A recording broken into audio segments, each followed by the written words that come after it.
Lorsque les humains ont commencé à construire, ils utilisaient des matériaux naturels qu'ils trouvaient autour d'eux, comme la pierre, le bois, l'argile, le sable, la paille et la terre. Ces matériaux locaux avaient un impact faible sur l'environnement. Ensuite, les gens ont développé de nouveaux matériaux pour construire. Certains sont mauvais pour la planète, car pour les trouver et les transformer en matériaux de construction, cela prend beaucoup d'énergie et libère des gaz toxiques dans l'air.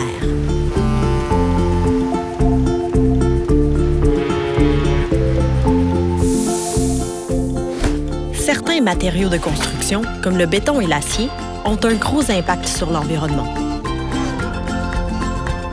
La brique, qui est fabriquée à partir de la terre, est l'un des matériaux de construction les plus solides et durables au monde. Aujourd'hui, nous utilisons des briques pour construire des routes, des murs, des maisons et toutes sortes de bâtiments. Les briques sont solides, mais la terre n'est pas une source renouvelable. Le bois est également l'un des matériaux de construction les plus anciens. Depuis 11 000 ans, on coupe les arbres et on utilise leur bois pour construire des maisons solides. Alors, quel est le problème avec le bois? Dans de nombreux endroits, les arbres disparaissent parce que trop d'entre eux sont coupés et non replantés, et aussi parce que le changement climatique provoque davantage de feux de forêt.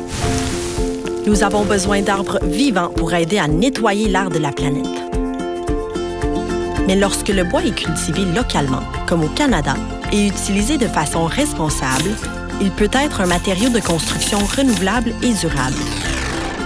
Le bambou est l'un des matériaux ayant le plus faible impact sur la planète, et il pousse partout. Le bambou est un type d'herbe. C'est pourquoi il pousse si vite. Là où il y en a beaucoup, le bambou est considéré comme un matériau durable.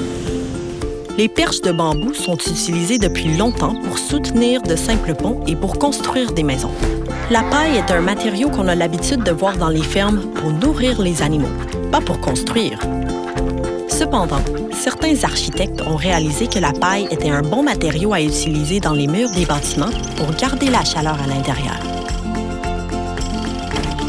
Nous avons parlé des matériaux de construction qui ont un impact élevé ou faible sur l'environnement.